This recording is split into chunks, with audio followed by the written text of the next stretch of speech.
Marisol's first flight began long before she stepped onto the plane. Ever since she was little, she had watched birds soar against the sky and wondered what it would feel like to sail among the clouds. Now, at 8 years old, she stood in the busy terminal holding her mother's hand, her heart fluttering like a trapped butterfly. Her small suitcase, pinked with golden stars, rested at her feet. She had packed her favorite storybook and a soft blanket that smelled like home.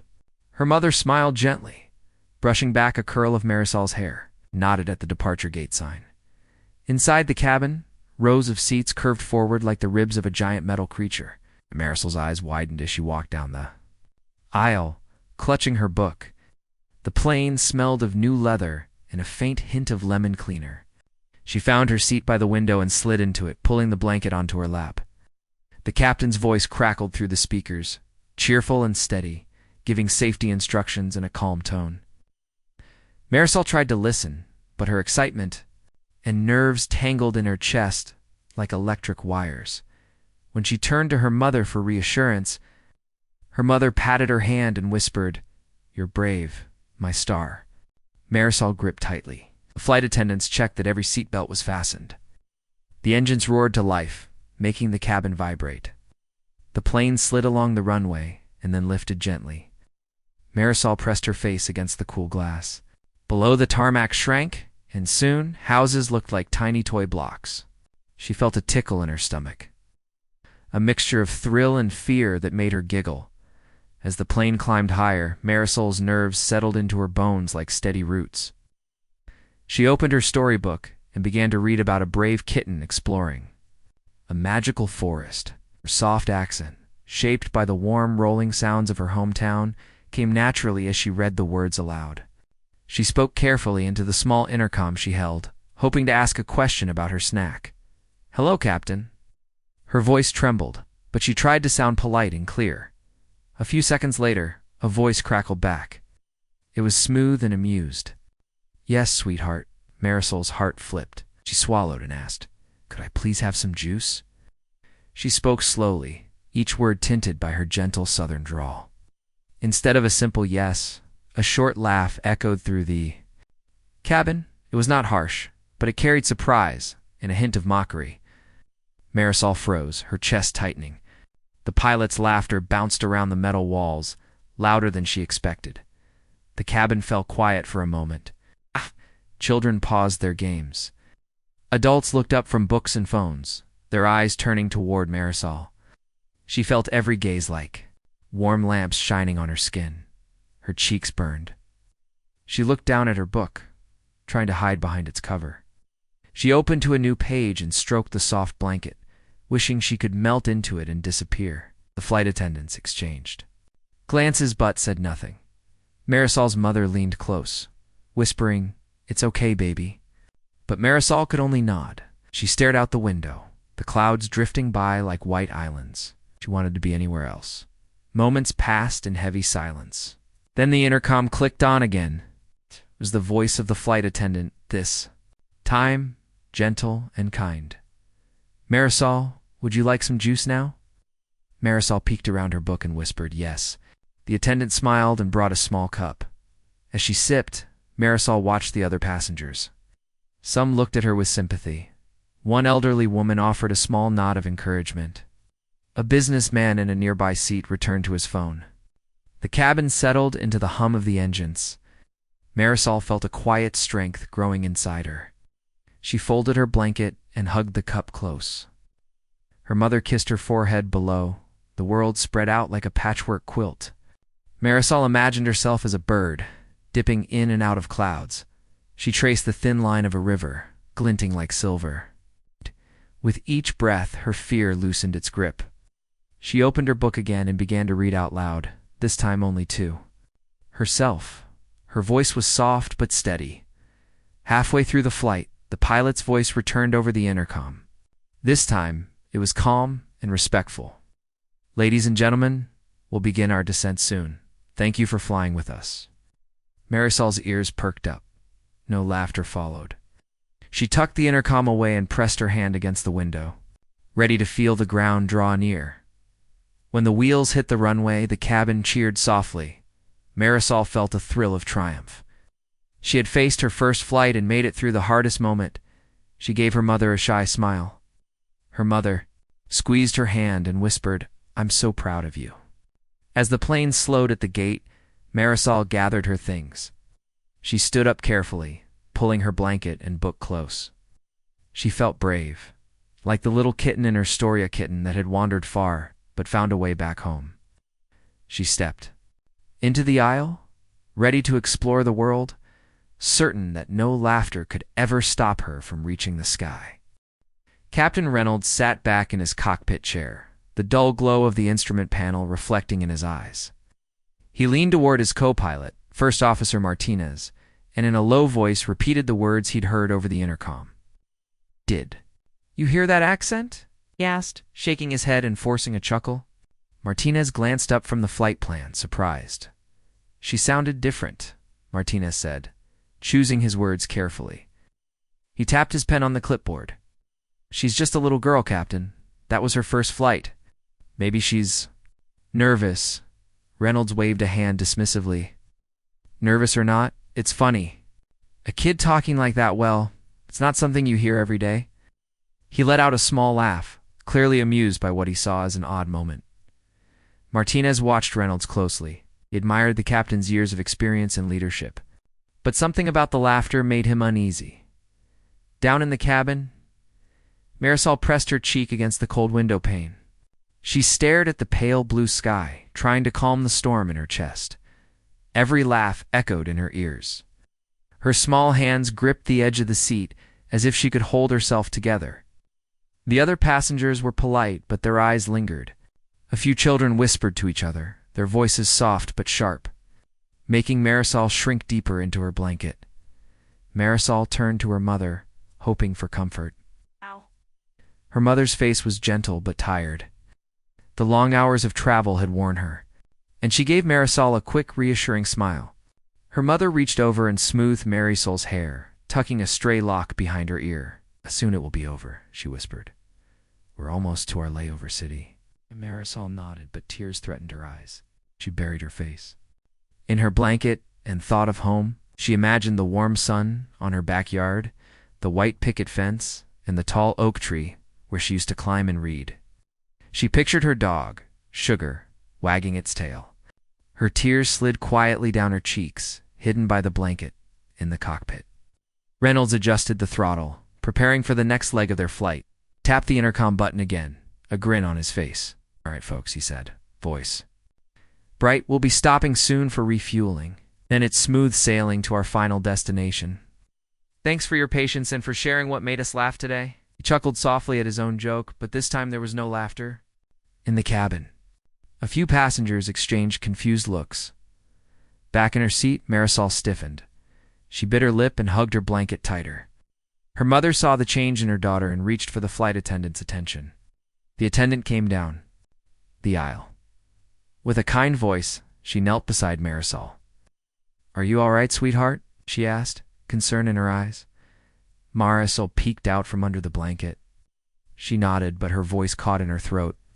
The attendant smiled gently and handed her a small toy airplane from under her cart. It was bright yellow, with blue wings and a tiny smiling pilot painted on the side. "This is for you," the attendant said softly, "to remind you how brave you are." Marisol hesitated, then took the toy. She ran her fingers over its smooth surface and forced a small smile. Her mother squeezed her hand, and in that moment, Marisol felt a spark of hope. She tucked the toy beside her book and lifted her head. Meanwhile, Martinez watched the cabin monitors, his brow furrowed. He tapped Reynolds lightly on the shoulder. "Captain, maybe we should apologize." That little girl sounded upset. Reynolds frowned for a moment. He looked back at the gauges, as if reading a new detail on the display. Then he sighed. "You're probably right," he admitted.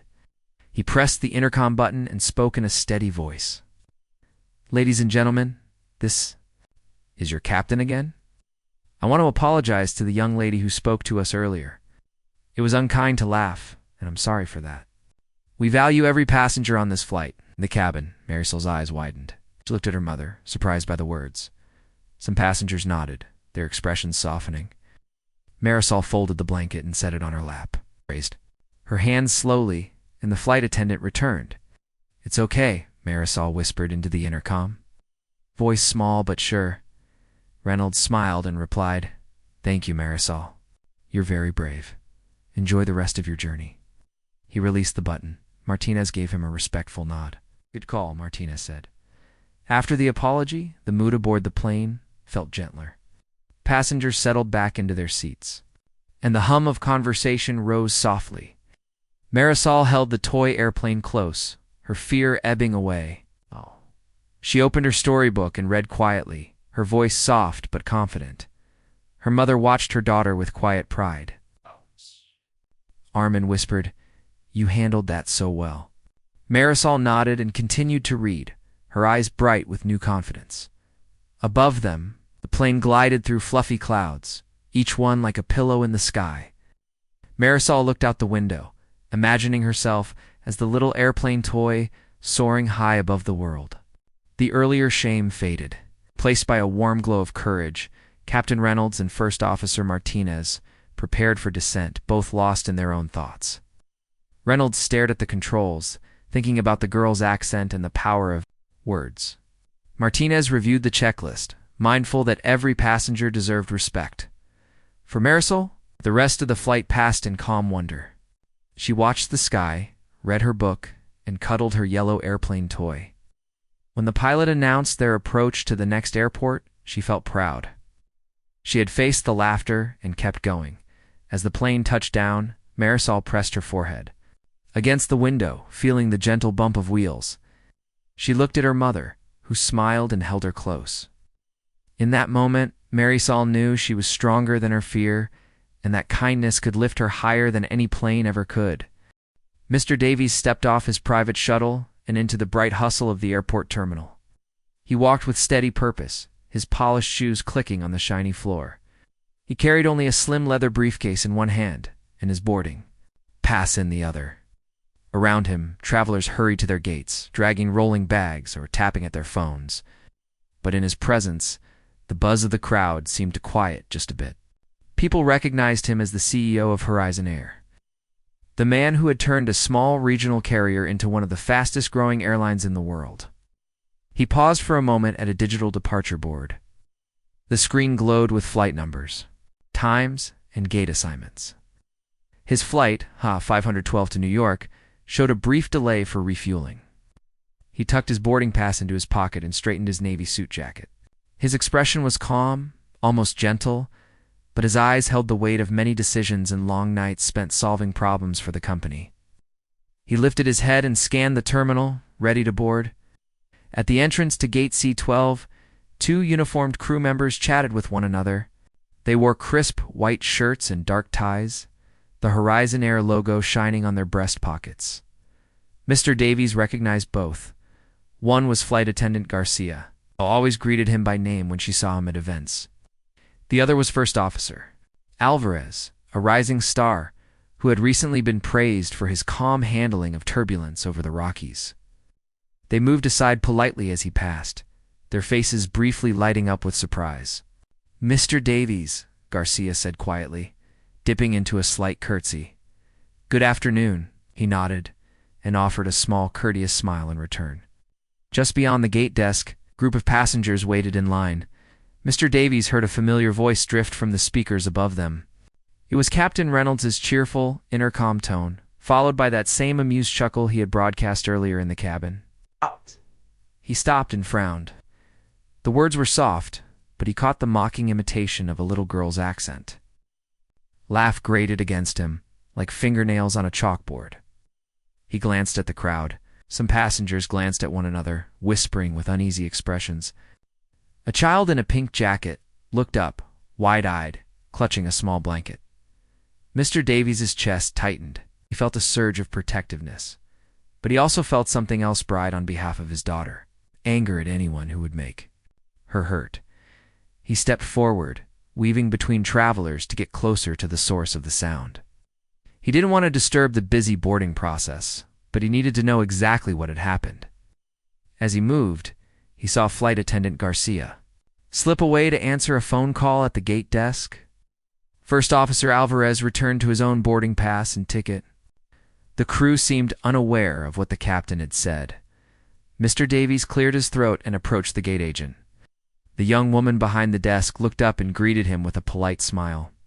She scanned his boarding pass and offered him a fast-track sticker for an electric cart ride through the terminal.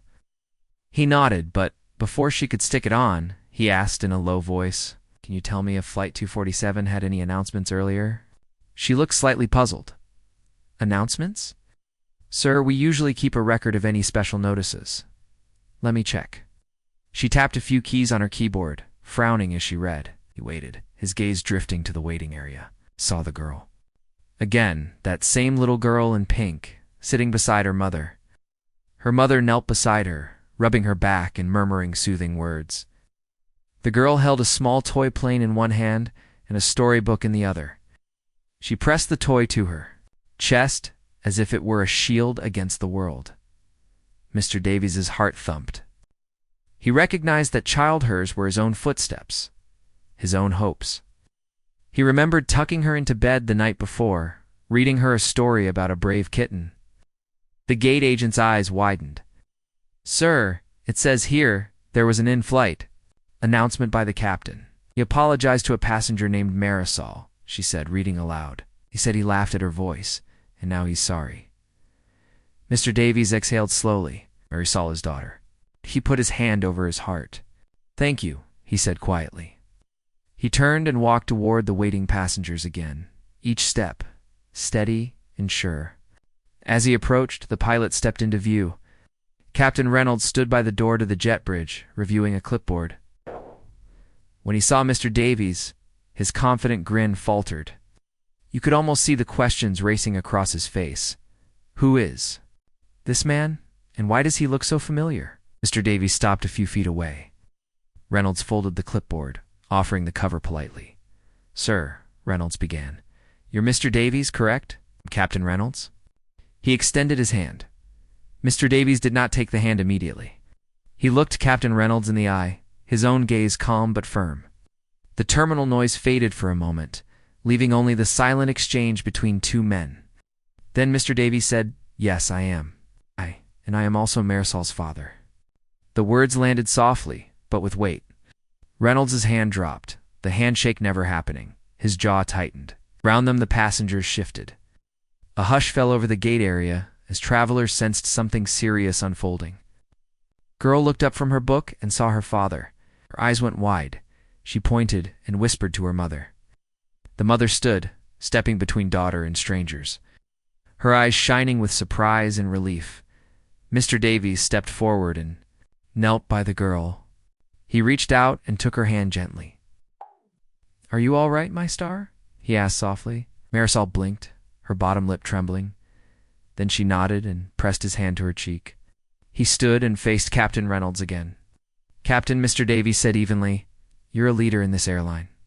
When you mock a child, you do more than hurt one person. You hurt every family who flies with us. I will hear your full explanation before this plane leaves the ground." His voice was quiet but carried across the hushed terminal. Swallowed hard, glancing at the passengers, then back at his CEO. Reynolds squared his shoulders and nodded. "Yes, sir, I'm ready." In that moment, the power shifted. The man who had laughed at a child's voice suddenly realized he stood before the very person who had built the airline he served. Mr. Davies turned to the gate agent. "Please hold boarding for a moment," he said. She nodded quickly, tapping. Her screen. "Boarding is paused. Flight 247, she announced into the PA system. Passengers murmured, some frowning, others nodding in understanding. Mr. Davies looked once more at his daughter. She held the yellow toy plane and leaned into her mother.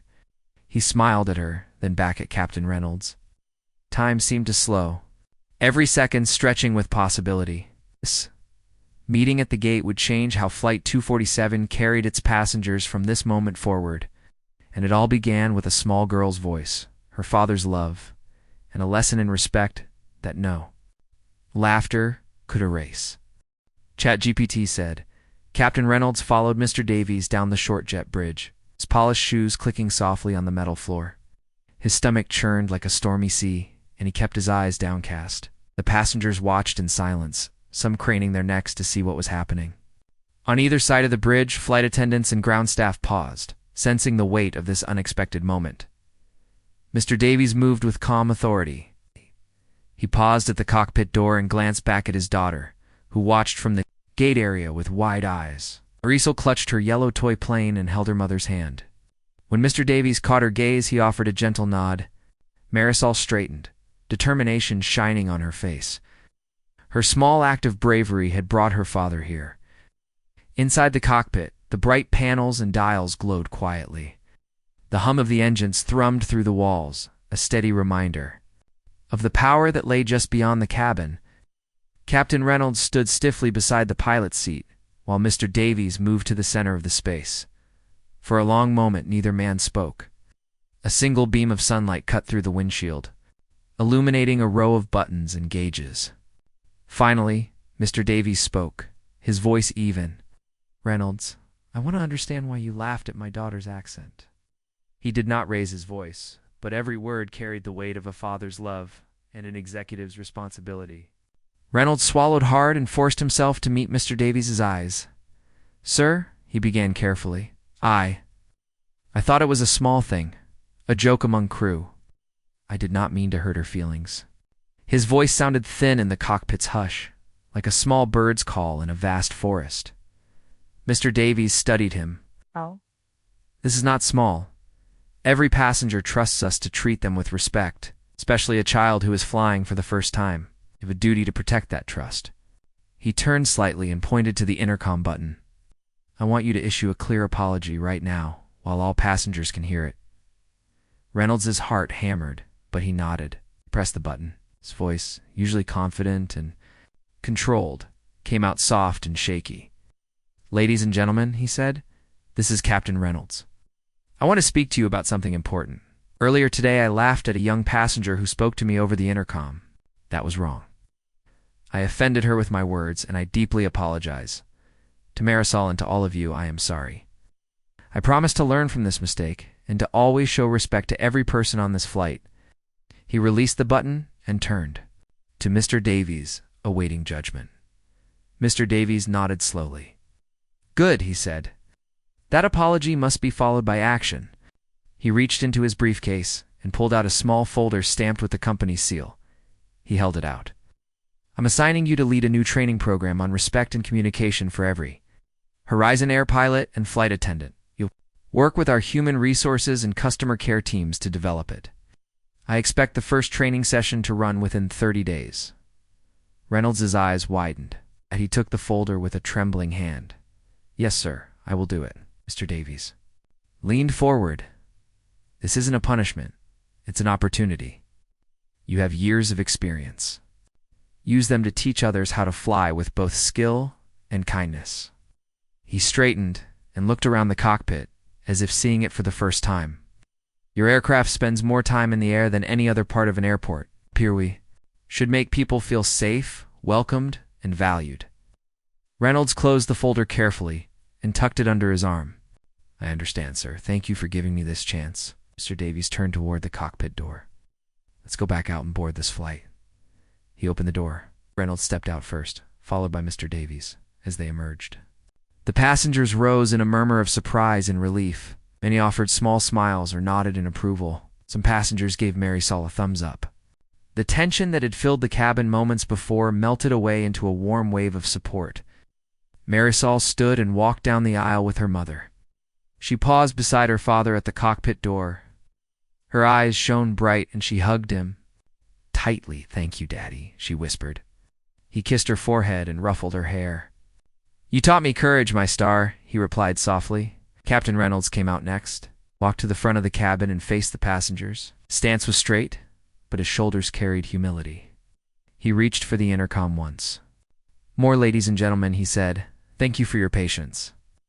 I want to reaffirm my apology to Marisol and to everyone here. We will continue boarding shortly, and I promise that from this flight forward, every voice will be honored. Thank you for flying with us." The cabin burst into applause. It was gentle at first, then grew louder. Marisol beamed and her mother wiped a tear from her cheek. Flight attendants smiled and nodded at Reynolds as they resumed their duties. The passengers returned to their seats, chatting quietly, the earlier hurt replaced by a sense of unity. As Marisol and her mother returned to their row, Mr. Davies stayed near the cockpit door. He exchanged a few words with the ground crew and flight attendants, assuring them that the delay would be minimal. Then he slipped back into his private shuttle, leaving the terminal behind him. He felt proud of his daughter and hopeful for the future of his airline. Inside the cockpit, Reynolds sat down and closed his eyes for a moment. The lights on the control panel flickered softly. He opened the folder Mr. Davies had given him and began to read the outline of his new assignment. This was more than a lesson for him. It was a promise that every passenger would be treated with respect. Below, the engines rumbled. Outside, the sky stretched wide and inviting. Captain Reynolds took a deep breath and flipped a switch, ready to guide his crew and his plane toward the future. And somewhere in the cabin, a little girl held her father's old storybook, her dreams as vast as the sky itself. The cabin settled into a calm rhythm as passengers returned to their seats, their faces soft with understanding and relief. Marisol sat beside her mother, clutching her yellow toy plane and tracing its wings with small fingers. She felt a proud warmth in her chest. Her father's decisive stand and Captain Reynolds' sincere apology had turned a moment of hurt into one of learning and kindness. The flight attendants moved down the aisle with renewed energy, offering water and snacks. One attendant knelt beside Marisol and whispered, "Thank you for teaching us all a lesson today." Marisol smiled shyly and nodded. Her mother squeezed her hand. Across the aisle, an older woman gave Marisol a gentle thumbs up, and the girl beamed back. In the cockpit, Captain Reynolds closed the intercom panel and turned to First Officer Martinez. His voice was steady, but softer than before. "Let's finish this flight with the best service we can." Martinez nodded, understanding that every pilot's duty extended beyond flying. They cared for the people on board. The engines hummed as the plane taxied toward the runway. Marisol leaned her forehead against the window, watching the ground. Roll by, she thought about her storybook kitten, brave and curious in its own adventure. She felt brave too. She closed her eyes and imagined she was the little airplane toy soaring above storms, carrying hope to everyone below. 30 minutes later, the pilot's voice came over the speakers once more. "Ladies and gentlemen, we will begin our descent shortly. Thank you for your patience and your support. It has been an honor to fly with you today." The words carried genuine warmth. Marisol gripped her mother's hand and felt a gentle flutter in her heart. As the plane dipped through soft clouds, the ground came into view. Houses looked like building blocks, rivers like silver ribbons. Marisol pointed excitedly. Her mother reached over and took a picture with her phone, capturing her daughter's joyful face pressed against the glass. Meanwhile, Captain Reynolds guided the plane with steady hands. He glanced at Mr. Davies's folder on the dashboard and thought about the training program he would soon lead. He planned to include lessons on empathy and respect, stories of passengers like Marisol to help every crew member understand the power of a kind word. The landing gear touched the runway with a gentle bump. The cabin broke into heartfelt applause.